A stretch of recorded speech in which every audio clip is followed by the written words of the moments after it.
This shocking fatwa is not well known because Wahhabis have aggressively hidden these historical documents which reveal the truth about their movement. The fatwa was endorsed by Abdullah ibn Abdul Latif, who was a direct descendant of Ibn Abdul Wahhab and was the highest ranking Wahhabi scholar of his time. Abdullah was also the direct teacher of Ibn Saud. Ibn Saud, who would eventually found the modern Saudi state, truly believed the Wahhabi doctrine that the British were superior to Sunni Muslims. All of this is reported by Harry St. John Philby. Ibn Saud conveys to this British colonial officer how Islam gives a higher status to Christians and Jews above non-Wahhabi Muslims. He also says his eagerness to ally with the British Empire against the so-called Mushrikeen.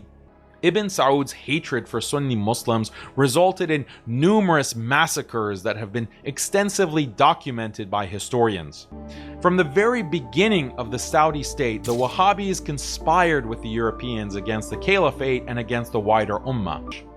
The Wahhabis, however, favored the British, which would allow the Wahhabis to then retake Hijaz and the Arabian Peninsula. This is exactly what happened at the end of the war, including Palestine, which was then given to Jews to establish Israel. And of course, the rest of the Arab lands were divided up into nation states, creating the dysfunctional mess known as the modern Middle East we know today. The depressing situation we have today in Palestine and the Middle East is the result of exactly what the Wahhabis worked for. Wahhabis have for centuries stabbed the Ummah in the back. They've repeatedly celebrated when Muslims were attacked and killed by non-Muslims. They've always preferred non-Muslims dominating over the Muslims with so-called incorrect aqidah, encouraging and helping the US and Israel to destroy the Muslims in Palestine. This is something no Muslim should ever forget, because the Wahhabis lie and claim that what distinguishes them from other Muslims is their belief in so-called Tawheed and following the Salaf. All of this is a propaganda hoax.